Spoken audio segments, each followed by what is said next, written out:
Hoy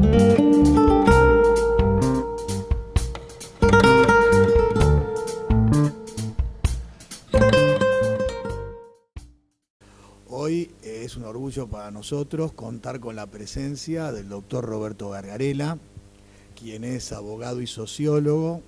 doctor en la Universidad de Chicago, postdoctor en la Universidad de Oxford, y que ha construido dentro de la Argentina y difundido un concepto crítico del control de constitucionalidad y del análisis de la Constitución. Para su presentación especialmente va a ser el doctor Benedetti, quien va a ser el indicado, así que, como ustedes no me vinieron a escuchar a mí, sino a ellos, brevemente le pasamos la palabra a Miguel. Buenas tardes, es un gusto tener aquí a Roberto. Como lo importante es escucharte a vos y el tema tan crucial que elegiste, y para poder después hacer como una conversación al final, ¿te parece? O sea, entonces necesariamente seré muy breve, súper breve. Entonces, retomando lo que dijo el decano Miguel Berry, quería yo por ahí decir algo que lo más importante que ha hecho, que viene haciendo Roberto con todos esos antecedentes curriculares que tiene. Y habría mucho para decir, pero por un lado, me parecía importante presentarlo como profesor y conferencista, como investigador, como autor, editor, director y coordinador de tantas obras, traductor también, y todo ello me parece que ha contribuido a renovar en forma notable y crítica las maneras de pensar el derecho constitucional, en especial en el país que tanto lo necesitaba y lo necesita, ¿no?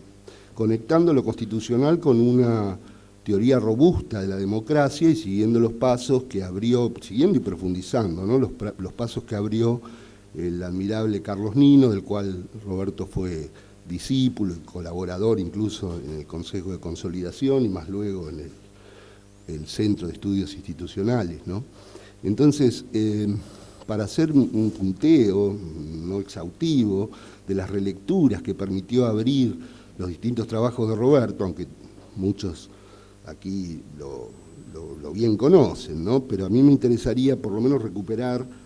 algunos de esos temas. Sus tempranas críticas a los fundamentos del sistema representativo, también su temprana crítica al control de constitucionalidad en manos de los jueces, que se dan llamar, o podrían llamar, la dificultad contramayoritaria, lo que no inhibe que en ciertos casos necesariamente sí deben intervenir, ¿no? Sus trabajos también sobre protesta como primer derecho, hasta el derecho a resistir el derecho, ¿no? En contextos de severas desigualdades, lo que es una auténtica carta abierta sobre la tolerancia, ¿no? Bueno, la relevancia que le ha dado, o que ha puesto en primer plano, sobre el derecho a la igualdad, como a él le gusta llamar, las distintas dimensiones, no solo igualdad como no discriminación, sino mucho más que eso, su lectura importante, el problema, poniendo en primer plano el problema interpretativo constitucional, también sus reflexiones sobre el castigo penal y la necesidad de refundar el derecho penal democráticamente, y por supuesto sus reiterados embates desde la democracia contra el hiperpresidencialismo dominante en la Argentina y en toda la región, hasta su potente tesis de la sala de máquinas en la Constitución, que es una reflexión de larga duración, ¿no? En la región, desde 1810 al 2010, en el constitucionalismo regional, y últimamente la preocupación por los procesos constituyentes que involucran o no involucran a la ciudadanía en la toma de decisiones relevantes. Pero, por otro lado, y por último, para respetar eso de ser breve, a la par de sus contribuciones académicas, ha tenido tiempo Roberto Gargarella de erigirse, según entiendo, en un intelectual público ejemplar al intervenir en la mayoría de los relevantes debates públicos sobre cuestiones institucionales o de interés público.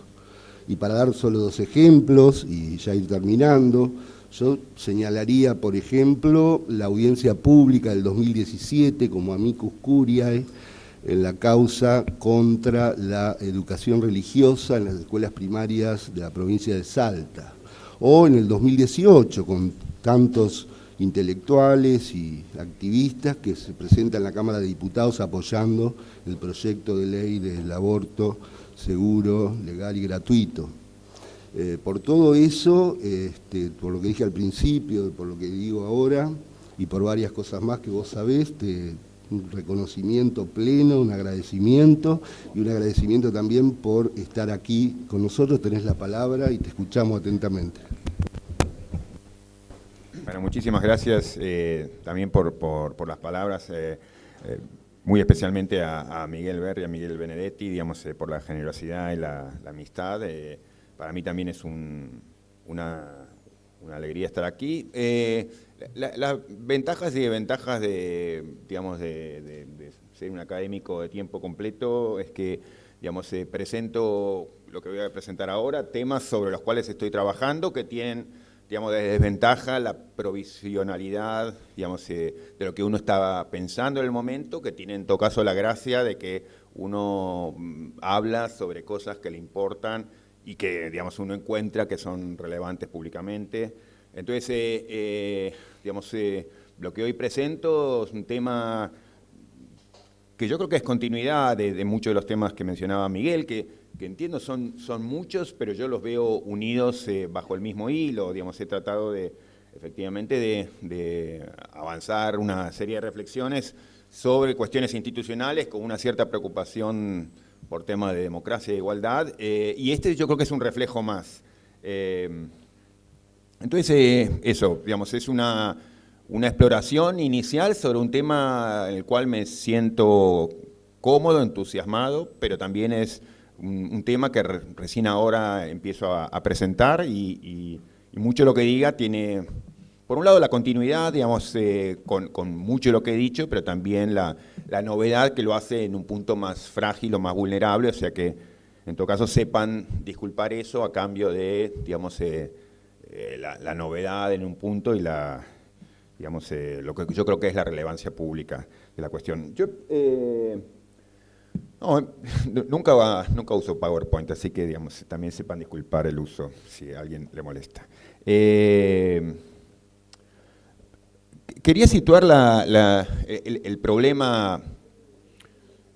democrático que yo veo que afronta de modo creciente el constitucionalismo en una serie de desarrollos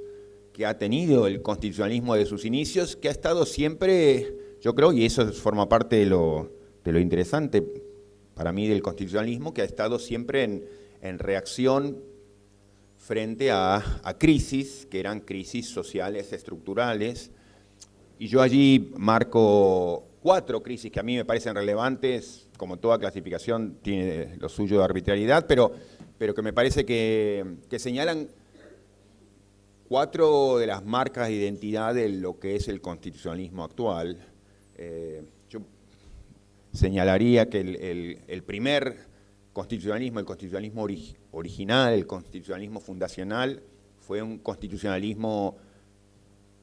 muy definido por la marca del liberalismo. Por supuesto, digamos, uno puede hablar de país por país, región por región, pero la marca del liberalismo en ser un constitucionalismo que se oponía a un pasado de abusos autoritarios, digamos, ya sea en el contexto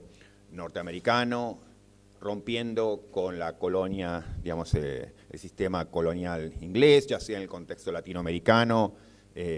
rompiendo con la dominación española, ya sea en el caso mismo de Francia, rompiendo con el antiguo régimen. Digamos, es un constitucionalismo que se preocupa por reaccionar frente a los abusos de poder y que, al menos en sus desarrollos iniciales y muy especialmente en el área que más, digamos, nos afecta, digamos, más en el contexto americano, tiene muy claramente esa marca de lo interesante y lo problemático del constitucionalismo liberal, digamos. Es un entramado institucional destinado a poner límites a posibles, eventuales, futuros, imaginables abusos, digamos. Los sistemas de checks and balances, de frenos y contrapesos son en buena medida eso, un intento de reaccionar contra el abuso de poder, con todos los problemas que forman parte de ese legado liberal, que yo allí llamo, digamos, de eso podemos, si quieren, hablar más adelante, pero este problema, en todo caso, tiene interés porque permanece, que es el problema de la desconfianza democrática. Un punto de arranque que para mí es importante, y es, yo aquí menciono como 4 etapas imaginables del desarrollo del constitucionalismo, pero ninguna suprime a la otra, sino que el constitucionalismo como lo conocemos ha ido acumulando esas capas. Digamos, yo tengo muy especialmente en mente el constitucionalismo latinoamericano, pero creo que se puede extender más allá de eso.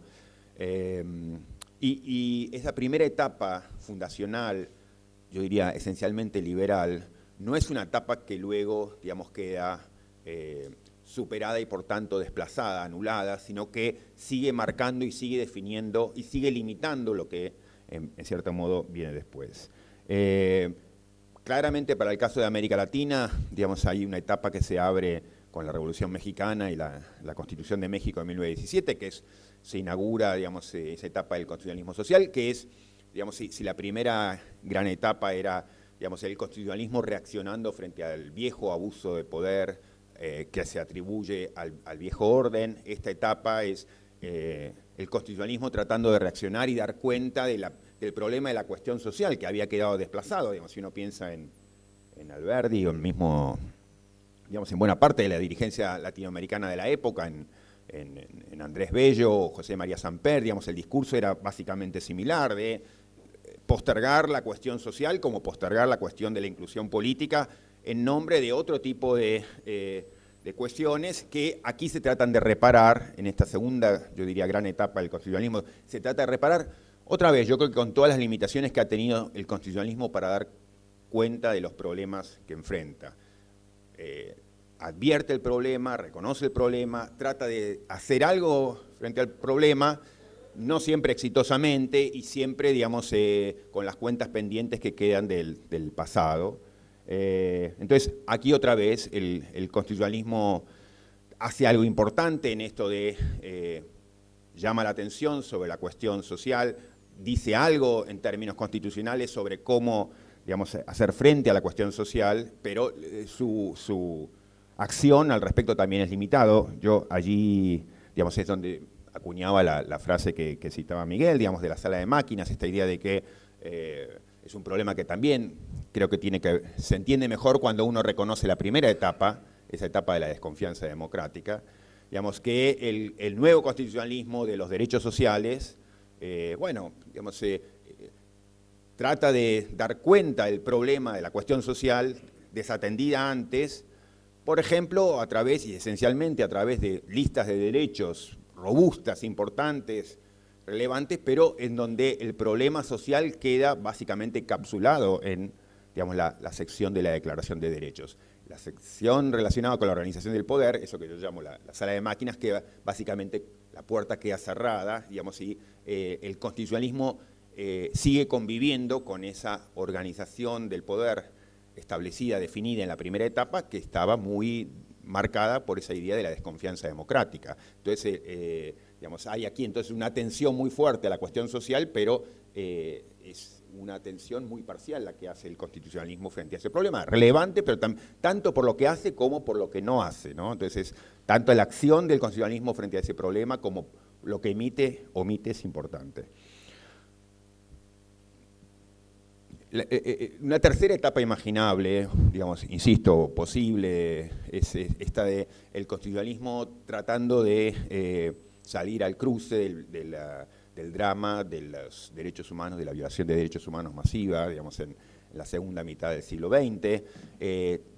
Fíjense que, digamos, otra vez, es una acción del constitucionalismo que está montada sobre esas capas de sedimentos que van quedando del constitucionalismo anterior, y entonces es, digamos, otra vez una atención a la cuestión de los derechos humanos, que es muy relevante,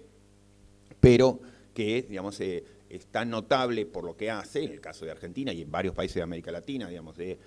mostrar un compromiso que es de nivel supralegal, o como en Argentina, constitucional, con los derechos humanos, pero que mantiene intacto, digamos, toda aquella vieja maquinaria del poder y todos esos rasgos de desconfianza democrática que estaban presentes anteriormente. Digamos, muchas constituciones en este momento incluyen, por ejemplo, lo que parecería contradecirme, invocaciones a la participación política mientras mantienen el poder concentrado. Esto es, entonces, son cláusulas que en un punto nacían muertas o nacían heridas gravemente porque, digamos, las invitaciones, las invocaciones, las invitaciones a la ciudadanía a que participe políticamente se hacían del mismo modo que con la otra mano el constitucionalismo mantenía firme su compromiso con no solamente un poder concentrado, digamos, porque efectivamente el problema del hiperpresidencialismo, sobre todo en América Latina, está, sino, digamos, un constitucionalismo que mantiene todavía esa nota de desconfianza democrática que se nota todo a lo largo en problemas que hoy se nos hacen evidentes. Y yo me quería concentrar en esos problemas que hoy se hacen más evidentes, que son los que tienen que ver con lo que yo llamaría el nuevo paradigma o digamos, esta nueva línea de problemas que tienen que ver con lo que llamaría la crisis democrática. O sea, hablé de una crisis de abuso de poder, de una crisis vinculada con la cuestión social, de una crisis vinculada con los derechos humanos, y yo diría que la marca de este tiempo largo último es el reconocimiento de un problema que no es que no estaba presente antes, sino que se hace especialmente evidente en la actualidad, que es, digamos, ese desempoderamiento democrático que de un modo u otro padecemos y que, digamos, si hablamos de Argentina hoy, digamos, sentimos de un modo a lo mejor más gravoso que en otras latitudes, pero que, digamos, es un problema que se extiende más allá de Argentina, y es que nuestras estructuras institucionales, que cada vez son más parecidas unas de otras, muestran similares limitaciones frente a las aspiraciones democráticas que hoy más claramente hacemos visibles. Ahí yo hablaba de este tema de la disonancia democrática, y no sé si la imagen es suficientemente expresiva de lo que quiero decir, pero el punto es, y para mí es un punto importante, digamos, y que tiene que ver con aquello que señalaba al comienzo cuando hablaba de la desconfianza democrática. Nuestras constituciones, y puedo decir en términos generales nuestras, digamos, hablando de muchos países más allá de Argentina, que nacieron bajo esa desconfianza democrática, escritas, digamos, dentro de un paradigma, digamos, elitista, que no fue simplemente un paradigma que se expresaba en una retórica, que era la retórica que uno encontraba en todas las convenciones constituyentes, digamos, de América o de muchos países de Occidente, digamos, una retórica elitista que dominaba las convenciones constituyentes, sino que era una retórica elitista que respondía a un modo de pensamiento que se traducía luego en instituciones concretas. O sea que ese pensamiento, ese paradigma elitista que predominó a fines del siglo XVIII, comienzo del siglo XIX, claramente en América, bueno, fue retórica, pero fue sobre todo, digamos, retórica traducida en un diseño institucional. Y eso quedó con nosotros en esos sedimentos que se iban depositando. Y hoy tenemos, digamos, y esa en todo caso es la novedad, una extendida conciencia democrática, no en cuanto a que la gente, digamos, tiene desesperación por participar en política, sino que naturalmente nos asumimos en muchos de los casos que nos importan que nuestra voz debe ser consultada, que es obvio que debemos ser consultados, que es obvio que tenemos derecho a ser escuchados, que es obvio que, digamos, nuestra voz es relevante. Entonces, hoy hay esa situación de disonancia entre las aspiraciones democráticas que naturalmente tenemos, que, no, insisto, no se traducen en la gente militando, inscribiéndose en partidos políticos, sino en la gente asumiendo que tiene derecho a ser consultado, temas como el aborto, como lo vimos recientemente en Argentina, digamos, tenemos derecho a ser escuchados sobre esos temas que nos importan, digamos, no podemos ser dejados de lado, y es una ofensa si se nos deja de lado, y ese sentimiento extendido que vemos en nuestro país y en otros está de la mano de un traje institucional que se ha ido quedando más chico. En el sentido hay esa sensación de traje estrecho, digamos, de sociedades que fueron diseñadas, un traje institucional que fue diseñado bajo el paradigma de una sociedad menos demandante o menos movilizada o menos activa o menos consciente o menos empoderada, como le quieran llamar, pero ese traje estrecho que se diseñó en el fin del siglo XVIII, comienzo del siglo XIX, hoy se encuentra situado dentro de un contexto de demandas, de aspiraciones que le exceden, que los desbordan infinitamente. En ese sentido yo podría decir, digamos, tenemos un sistema institucional que ha quedado chico por todos lados y por eso, digamos, que eso también es un tema que podemos reservar para más adelante, pero yo creo que tanto la discusión sobre el rol de los partidos políticos como el rol del Congreso, digamos, son instituciones que son incapaces estructuralmente de satisfacer el tipo de, digamos, aspiraciones que en su momento original tenían y asumían que podían ser satisfechas. Digamos, que el Congreso, yo creo que, lo mismo que los partidos políticos, pero el Congreso, digamos, bueno, responde a un diseño que era muy propio de sociedades que, yo no sé si lo eran en ese momento, pero se asumían como sociedades relativamente homogéneas, digamos, con pocos grupos. Cuando Madison, por ejemplo, hablaba de, digamos, cuando él describía, y era un sociólogo político extraordinario, cuando él describía la sociedad norteamericana, decía, bueno, básicamente tenemos dos grupos, los propietarios y los no propietarios, los deudores y los acreedores, digamos, los ricos y los pobres, sí, luego comerciantes, trabajadores, pero, digamos, trabajadores industriales, pero básicamente la sociedad está dividida en dos grupos.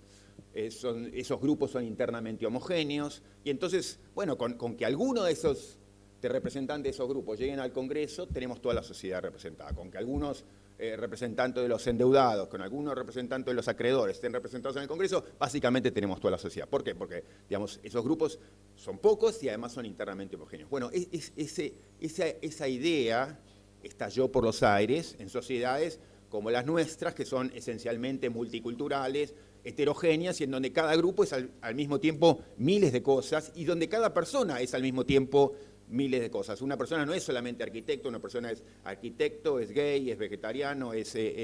digamos, es pintor, o sea, institucionalmente tenemos una estructural capacidad para expresar y representar la diversidad que somos como personas, como grupos, como sociedades. Entonces, hay esa disonancia entre, digamos, el marco institucional y digamos, el tipo de aspiraciones democráticas que uno ve en la sociedad. Entonces, ese es el tipo de problemas. Bueno, yo me quiero concentrar, digamos, y a eso me voy a dedicar básicamente, en mostrar cómo en el ámbito político, digamos, encontramos desarrollos que tratan de dar cuenta de esa dificultad. Por eso es que estamos, yo lo ponía aquí como el cuarto paradigma, digamos, como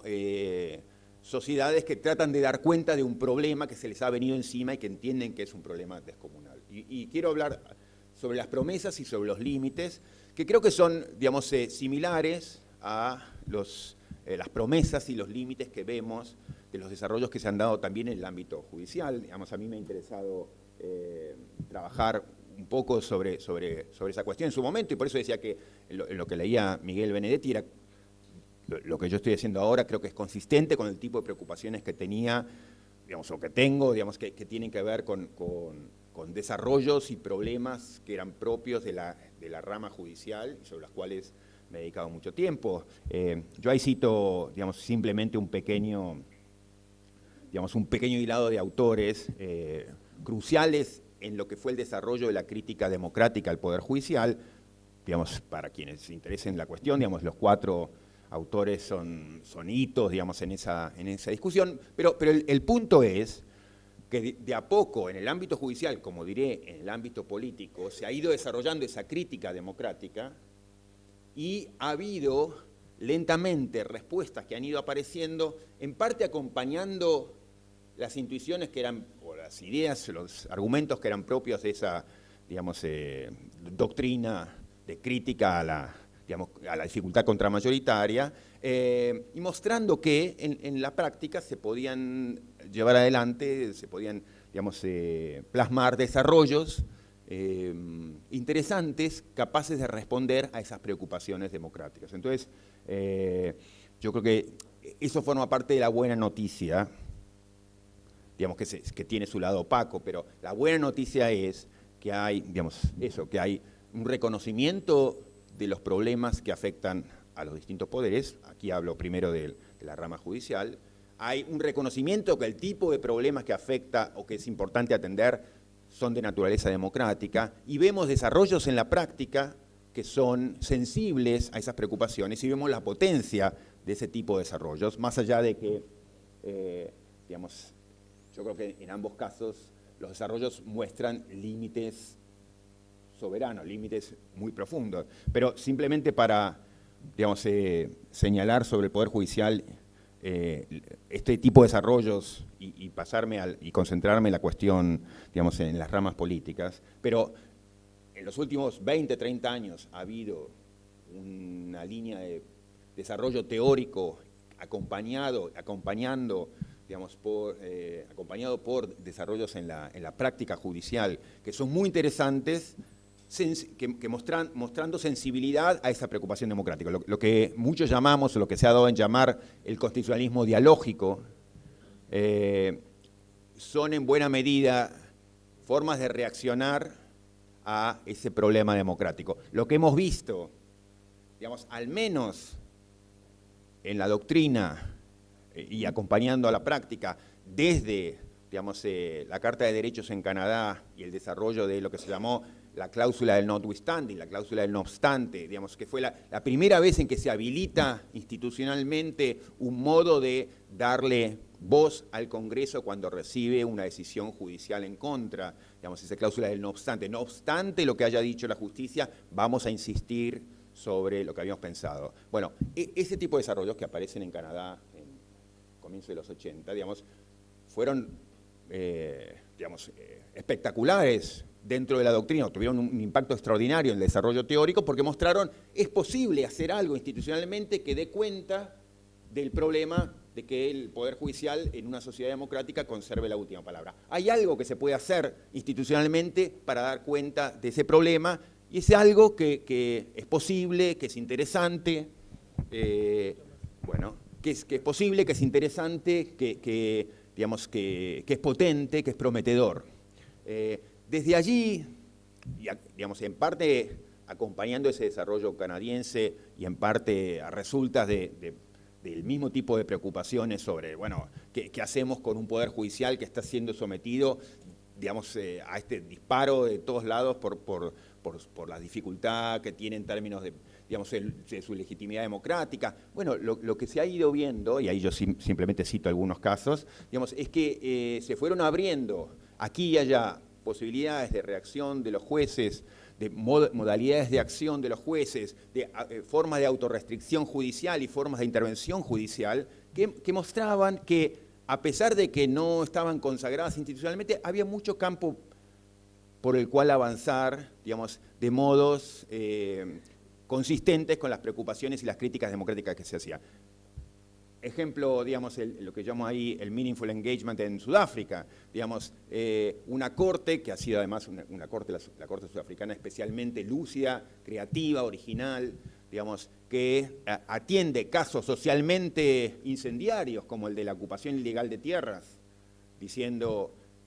no vamos a responder como se respondió judicialmente de modo tradicional aquí, que es simplemente removiendo a los ocupantes ilegales, sino que lo que vamos a hacer es llamando a las partes, digamos, a los dueños de las tierras, a los ocupantes ilegales, a las autoridades políticas, los sentamos allí y les, digamos, rodeamos institucionalmente para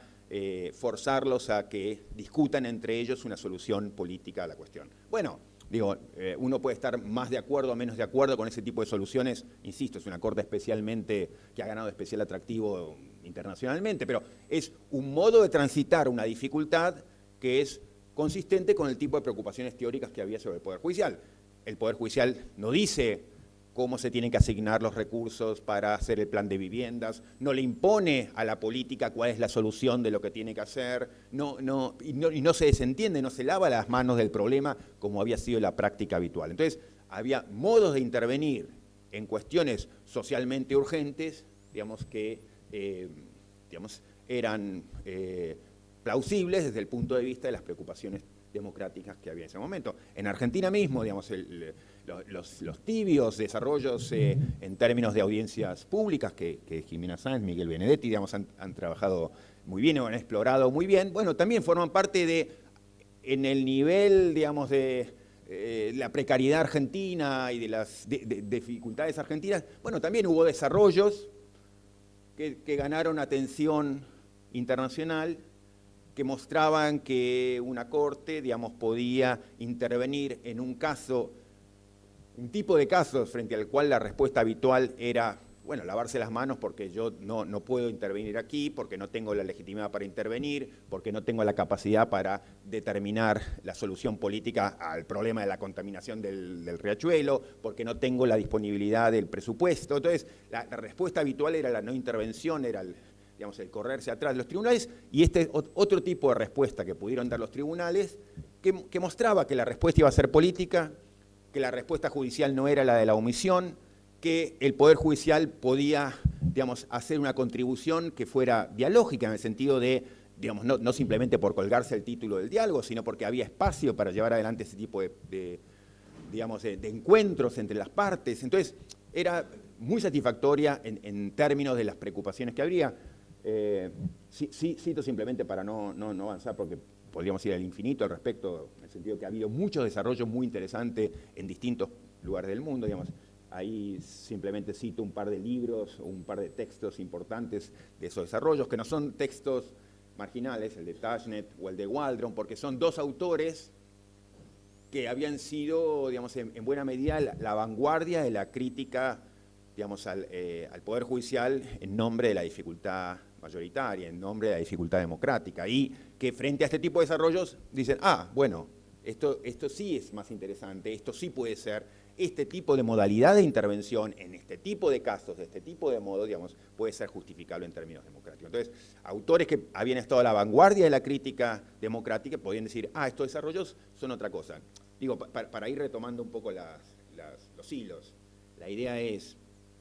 en el área judicial, y ahora me quiero concentrar enseguida en el área política, ha habido paulatinamente el reconocimiento de un problema, pero no solamente hay un problema que afecta al Poder Judicial, sí, ya sabemos, es un problema de un cierto tipo y que puede merecer soluciones que teóricamente son defendibles. Entonces hay un problema que es un problema democrático y hay respuestas imaginables que son consistentes con el tipo de críticas que fundaban nuestras objeciones, consistente con los fundamentos de las críticas que hacíamos al Poder Judicial. Nada, simplemente ese tipo de respuestas alternativas, que interesantes no por ser alternativas, sino por ser democráticas, que se han ido generando. Yo creo que ahí enumero algunas de las virtudes, mostraban que el problema de la última palabra tenía alguna respuesta posible, que había caminos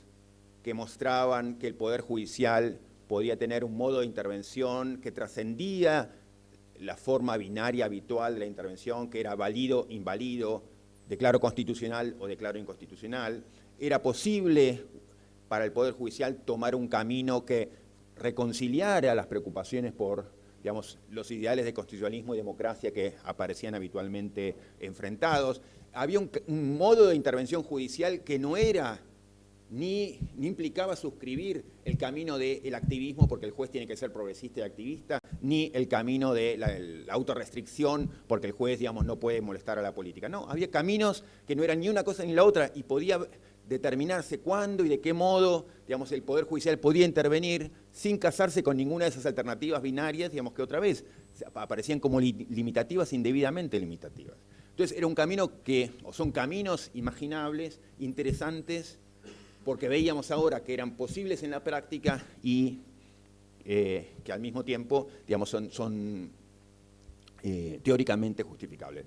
Marco un problema y lo subrayo porque va a ser el mismo tipo de problemas que voy a encontrar o que me va a interesar señalar cuando hable, lo que me interesa hablar, que es de las ramas políticas, que es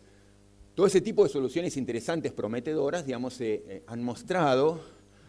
que tienen todo este tipo de virtudes, este tipo de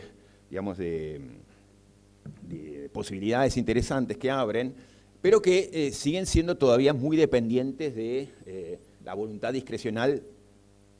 del que lleva a cargo esa solución. O sea que el problema, hoy sabemos que quien generaba ese problema, hoy tiene en sus cartas disponibles, tiene la solución, pero claro, son soluciones que están a cargo están en la mano están en el bolsillo de quien es generador del problema, en el sentido de que, el Poder Judicial nos había acostumbrado a intervenciones que eran desafiantes indebidamente del poder democrático. Hoy el Poder Judicial y la teoría han reconocido que hay otro tipo de caminos que puede seguir, pero bueno, digamos, el Poder Judicial tiene finalmente la carta en el bolsillo de saco esa respuesta cuando quiero y no la doy cuando no quiero, o dispongo de esa solución como me gusta a mí, digamos, en buena medida de lo que se derivaba de los estudios que citaba antes, digamos, sobre las audiencias públicas, por ejemplo, digamos, uno lo que veía era eso como conclusión, que es el nivel de discrecionalidad que sigue estando en manos de la justicia sobre cómo y cuándo llevar adelante este tipo de soluciones democráticamente consistentes o atractivas. Cito ahí, digamos, a un autor extraordinario que murió muy joven, que para los que les interese la teoría, digamos, vale mucho la pena leer, que es Robert Cover. Y él hablaba de esto de las vías jurispáticas, ¿no? Digamos, del Poder Judicial con la capacidad de,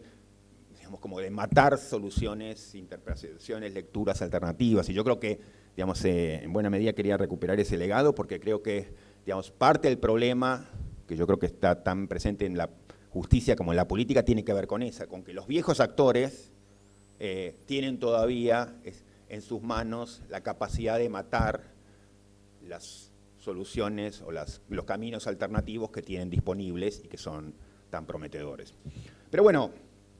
digamos, me concentro ahora, y es la segunda y última parte de la presentación que quería hacer, en el ámbito de las ramas políticas. Pero, digamos, el camino que voy a seguir es básicamente idéntico, en el sentido de que, digamos, y digo para otra vez, para retomar los hilos y para que estemos, digamos, se me sigue, ¿no? Me siguen, digamos, sí. Digamos, el camino es, yo creo que el problema que marca el tiempo, digamos, el problema de la época, el problema, digamos, de la larga época en la que vivimos, en términos institucionales, es un problema que yo llamaría en grandes términos, digamos, como un problema democrático, que tiene que ver con esa idea de la disonancia democrática, del traje chico, si se quiere. Y eso es un problema que, al menos en los últimos tiempos, vemos que desde dentro del sistema institucional y los actores que desde afuera analizamos ese sistema institucional, reconocemos que está ese problema, reconocemos que hay maneras de responder ese problema, reconocemos que esas maneras de responder al problema son interesantes, y sin embargo, digamos, todavía tenemos esta amenaza en cuanto a que la solución posible está en las manos del propio actor, digamos, que es parte del problema. Entonces, eso es, digamos, la gran nota de preocupación que yo creo que queda pendiente, como todas las etapas del constitucionalismo que hemos visto, digamos, tenían un problema que quería enfrentar y, digamos, una enorme limitación para enfrentar ese problema. Pero solamente para entonces adentrarme en lo que es el camino de las ramas políticas, lo que le diría para la gente que esté interesado en investigar sobre la cuestión, ha habido un desarrollo de la literatura en la materia extraordinario, digamos, de modo muy increíble. No increíble finalmente porque yo creo que ha estado muy empujado por las victorias políticas de Trump en Estados Unidos, o Bolsonaro en Brasil, o Salvini en Italia, digamos, pero ha sido muy notable como, digamos, yo diría el mainstream, digamos, los principales autores dentro del constitucionalismo contemporáneo, todos han salido a escribir al mismo tiempo sobre el mismo tema, que lo han tematizado. Yo ahí cito simplemente algunos ejemplos, pero digamos, para quien, digamos, le interesa la discusión, hay mucho para leer y, digamos, y bastante en la misma dirección sobre el problema de la erosión democrática, sobre el problema de lo que llamaría Jaworski el democratic backsliding, digamos, el cómo poco a poco, digamos, el sistema democrático va siendo muerto desde adentro, ha sido vaciado de contenido, digamos, temas que había estudiado tiempo atrás el propio Guillermo O'Donnell, digamos, de la muerte lenta de la democracia, digamos, esa literatura es extraordinariamente creciente en estos últimos años, diría muy en particular a la luz de un problema coyuntural que sobre todo en el ámbito anglosajón y muy particularmente en el ámbito norteamericano dejó visible que, digamos, allí había un problema que nosotros conocíamos desde hace mucho tiempo. Conocíamos desde hace mucho tiempo en América Latina el problema de lo que ellos llaman la erosión democrática. ¿Por qué? Porque digamos, el presidente poderoso en una sociedad en donde hay pocas alternativas, pocas chances de controlar a quien está en el poder, puede ir tomando medidas poco a poco que socavan, digamos, como tirando las piezas del dominó, van tirando una pieza atrás de la otra y digamos, el poder concentrado va ganando capacidad de acción y va eliminando la forma de control sobre su propio poder. Bueno, pero ese problema que hoy tematiza la literatura anglosajona es un problema que conocíamos, pero en todo caso, bienvenido que haya este reconocimiento colectivo. A lo mejor es una mala noticia, digamos, que quede tan asociado a una cuestión coyuntural, que es la elección de Trump, pero en todo caso ha hecho visible una línea de problema fundamental que al menos está siendo tematizada. No, y entonces quería dar cuenta de, digamos, rápida, me podría detener también mucho sobre eso, pero digamos, no quisiera detenerme simplemente en el raconto de las historias, me interesaría ver, digamos, el problema general, pero lo que voy a hacer ahora muy rápidamente es hacer un paneo de respuestas que se han dado en el ámbito político que son bastante paralelas al tipo de respuestas que había mencionado que se daban en el ámbito judicial frente a la objeción contramayoritaria. Yo diría, en los últimos años, frente a problemas que podemos englobar bajo lo que yo llamaba la disonancia democrática, o lo que alguna parte de la literatura llama la erosión democrática, yo creo que más impropiamente, pero en todo caso, digamos, esa línea de problemas, lo que vamos a ver, y eso forma parte de la buena noticia, es que en distintos países del mundo, que incluyen Argentina, que incluyen Chile, que incluyen muchos países latinoamericanos, ha habido, digamos, modalidades de toma de decisión política renovadas que otra vez muestran el tipo de virtudes que tenían las respuestas virtuosas que se daban en el área judicial, que son respuestas otra vez que casan bien con ciertas preocupaciones democráticas que yo sintetizaría en las ideas de inclusión y discusión, en la idea de que recuperar para la ciudadanía,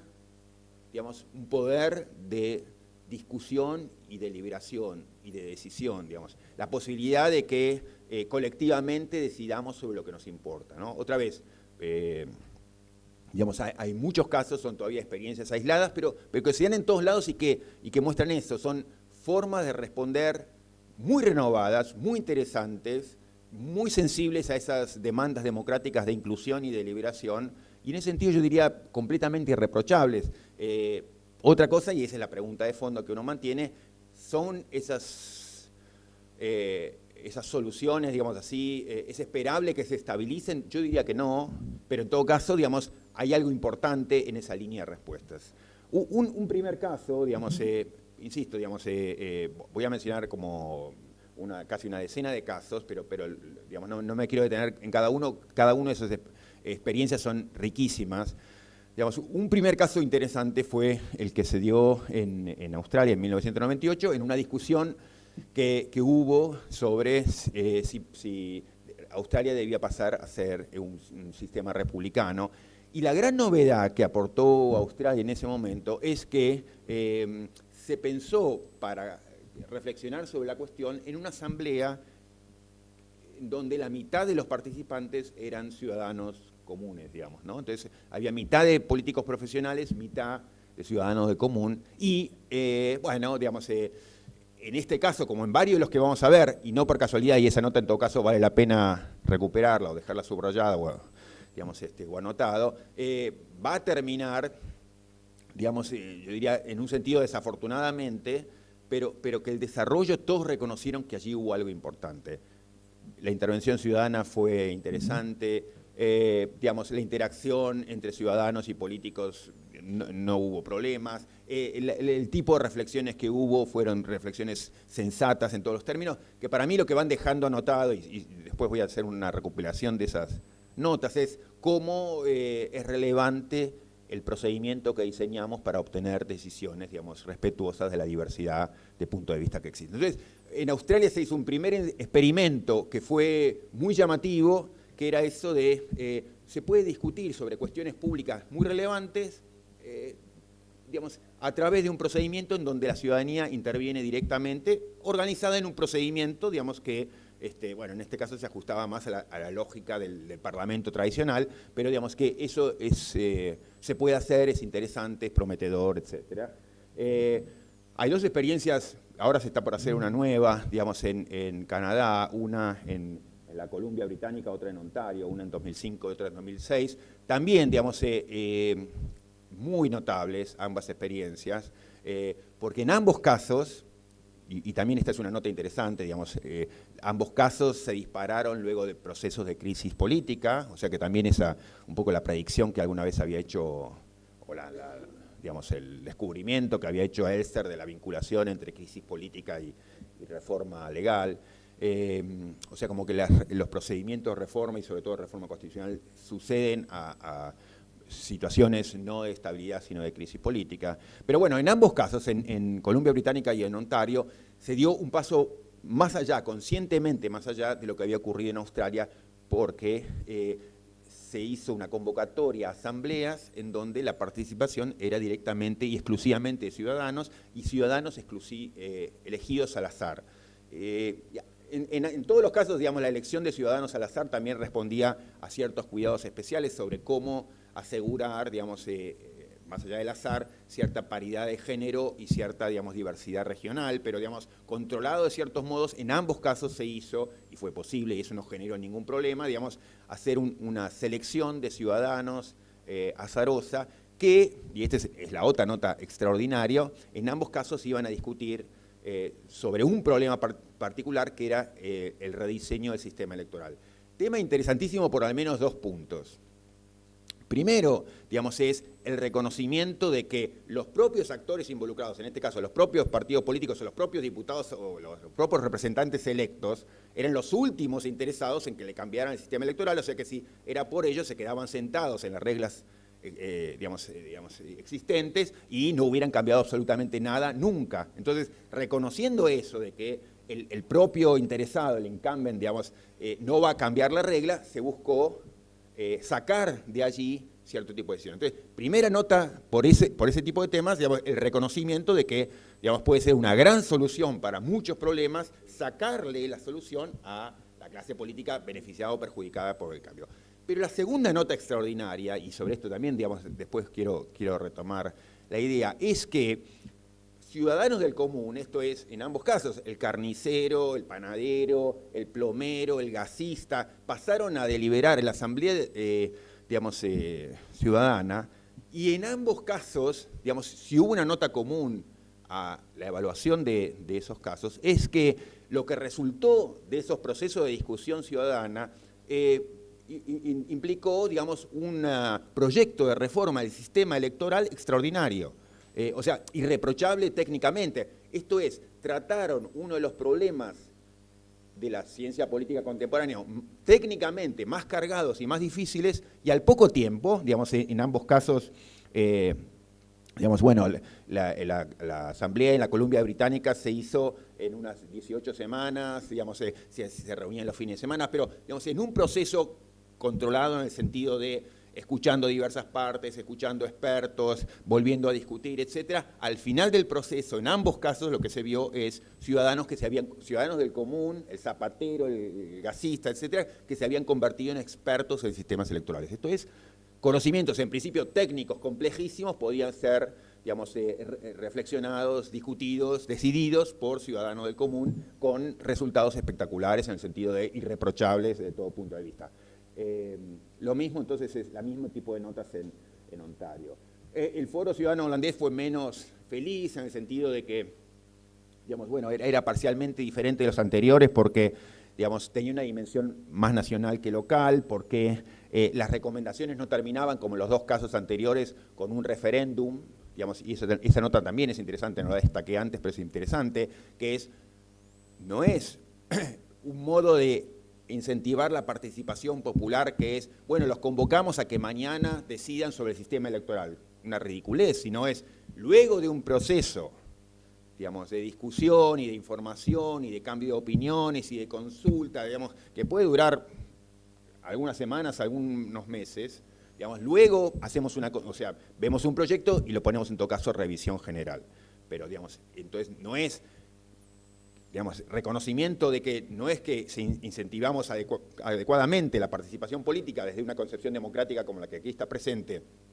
llamando a que mañana la ciudadanía vote sobre tal proyecto, sino que es un llamado a votación que sigue a un proceso largo, organizado, un procedimiento bien montado de discusión colectiva.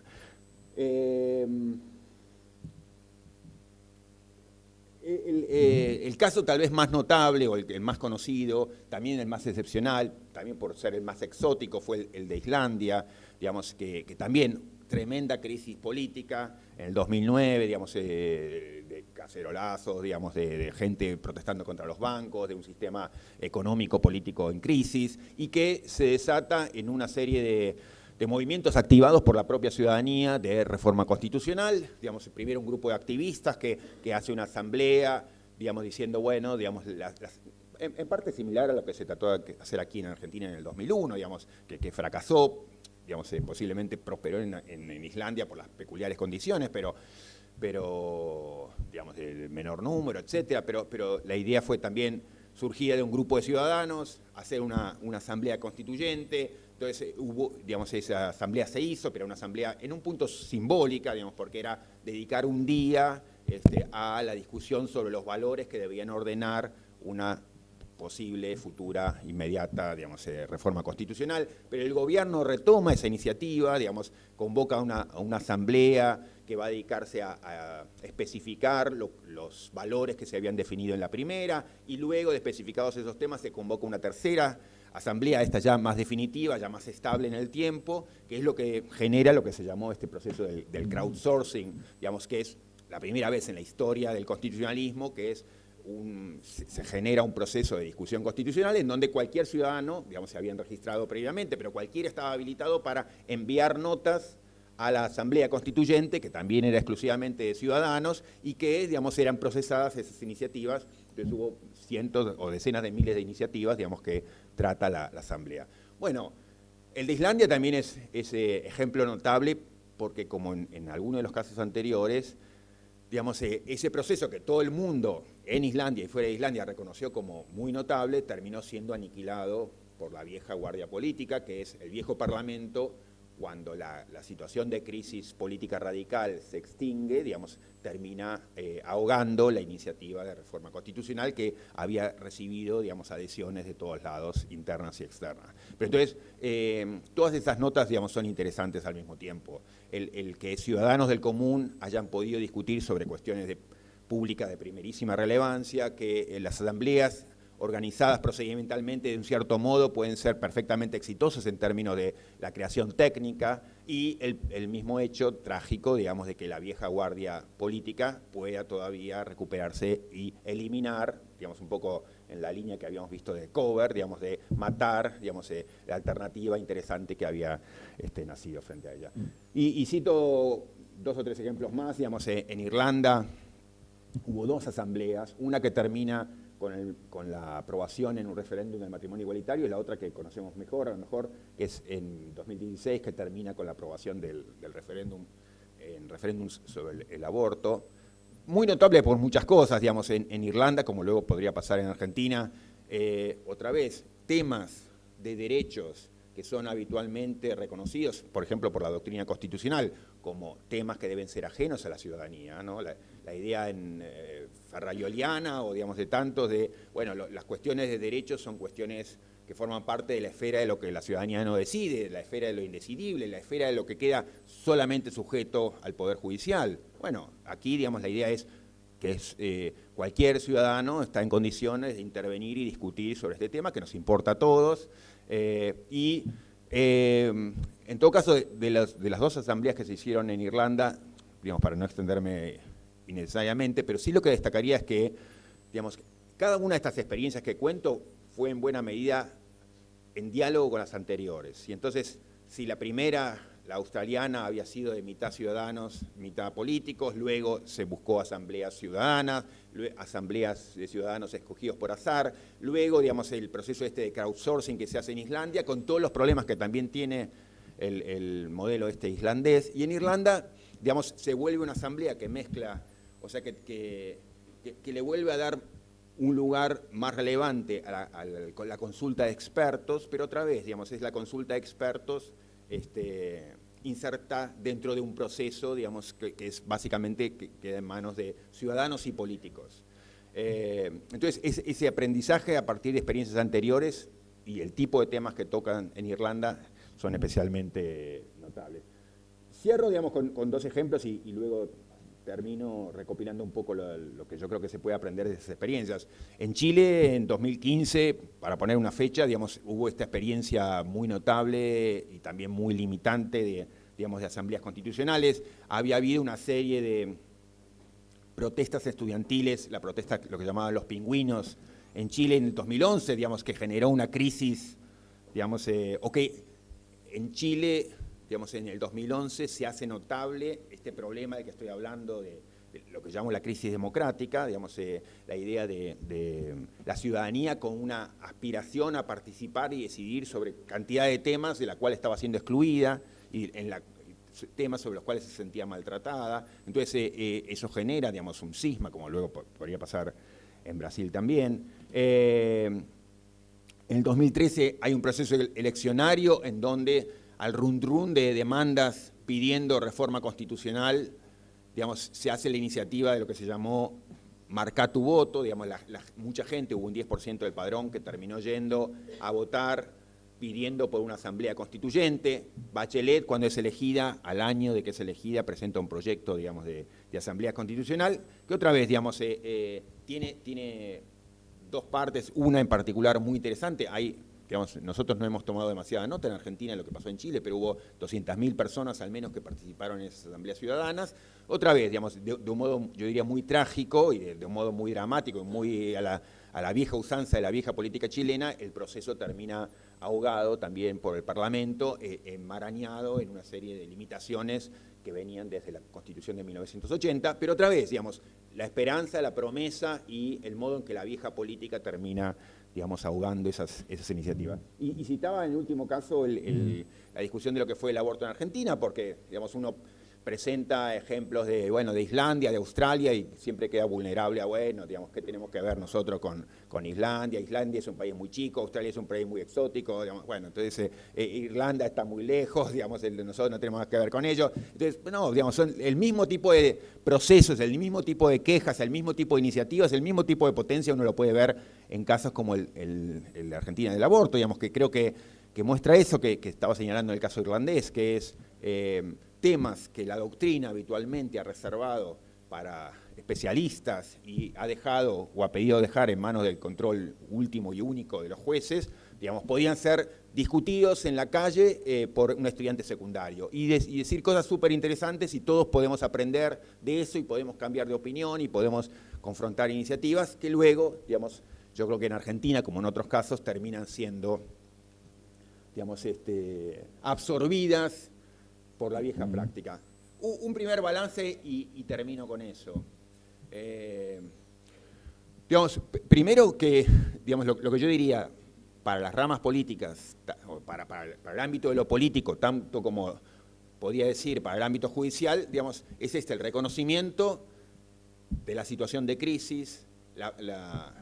digamos, el reconocimiento compartido de esa situación de crisis, la idea de que la doctrina ha estado bregando durante muchos años machacando sobre, digamos, la naturaleza de esa crisis, o sea, por supuesto que mucha gente escribe sobre muchas cosas distintas, pero ha habido, digamos, una recurrencia en la doctrina a señalar un tipo de problemas particulares, que es un tipo de problemas democráticos, y ha estado mirando, por lo menos una parte interesante de la doctrina, ha estado mirando esos problemas desde esa preocupación por la inclusión y la discusión colectivas. El reconocimiento de que, digamos, hay modos de respuesta a esos problemas que pueden honrar adecuadamente nuestros compromisos con los ideales de la inclusión y la discusión. Digamos, la alternativa que en muchos lugares en América Latina también se levanta sobre el plebiscito es muy vulnerable a la ausencia de discusión que encontramos en tantos ámbitos, o, digamos, la iniciativa del recurso a los técnicos, digamos, también muestra la debilidad,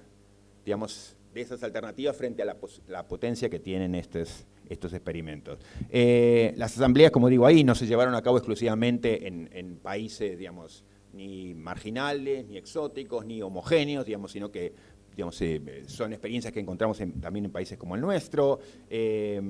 no intervinieron solamente técnicos, aun cuando las cuestiones podían tener una complejidad técnica extraordinaria, digamos, organizar un procedimiento de un cierto tipo puede ayudar a resolver ese tipo de problemas. Democráticamente podemos discutir sobre derechos y yo creo que eso ayuda, insisto, digamos, a una renovación doctrinaria extraordinaria, digamos, reconocer que los derechos no son como planetas que están allá afuera, digamos, como es lo que nos enseñó la doctrina de los derechos naturales, digamos, los derechos están allá afuera y son reconocidos por los que tienen el aparato perceptivo especializado, ya sea el periscopio, el telescopio, digamos, o los jueces, los que tienen más conocimiento. No, los derechos son construcciones colectivas, son resultado de una producción democrática, son intereses que queremos atrincherar, pero son intereses que queremos atrincherar nosotros. Una sociedad democrática queremos proteger especialmente ciertos intereses y eso lo hacemos a través de la Constitución. Esto es, los derechos están íntimamente vinculados con el proceso de creación democrática y por lo tanto, digamos, no se nos puede negar la intervención en discutir los contenidos, límites, alcance de los distintos derechos. Yo creo que es un aprendizaje extraordinario ese. Cuestiones sobre la racionalidad, digamos, esto que decíamos. Digamos, otra vez, buena parte de la doctrina parte de la asunción de la irracionalidad del ciudadano común. Si uno lo piensa en el ámbito penal, por ejemplo, digamos que la idea de que es, yo diría, compartida por el 90% de la doctrina penal argentina y latinoamericana, digamos, si uno vincula ciudadanía con derecho penal, lo que encuentra es neopunitivismo, lo que encuentra es irracionalidad, lo que encuentra es populismo penal, y no, digamos, lo que uno puede conectar el derecho con intervención ciudadana, y si el procedimiento está bien organizado, puede encontrar decisiones completamente racionales en todos los casos, desde el derecho penal a, digamos, a la ciencia política más técnica y el diseño de sistemas electorales alternativos. El tema de la motivación, digamos, otra vez, en las viejas discusiones sobre virtud cívica, republicanismo, etcétera, digamos, no, la ciudadanía es apática, no, la ciudadanía no le interesa la política, no, otra vez, yo creo que estas experiencias lo que muestran es que cuando la ciudadanía se le invita a intervenir en temas que son de su interés y sobre los cuales la ciudadanía reconoce que si se la invita, digamos, y se le da esa posibilidad de decir algo, eso que dice va a tener relevancia, la ciudadanía se entusiasma, pero lo que pasa es que yo creo que muy sensatamente y muy racionalmente, la mayoría de nosotros reconocemos que la mayoría de las invitaciones que recibimos son invitaciones para que digamos, el convocante de turno se cuelgue la medalla democrática y nos deje a nosotros, digamos, con el dedo levantado y el poder de decisión en manos del otro. Entonces, esto yo creo que otra vez, estas experiencias lo que muestran es que no enfrentamos un problema de motivación política. No, la ciudadanía no es naturalmente apática. Digamos, participamos nosotros cuando, digamos,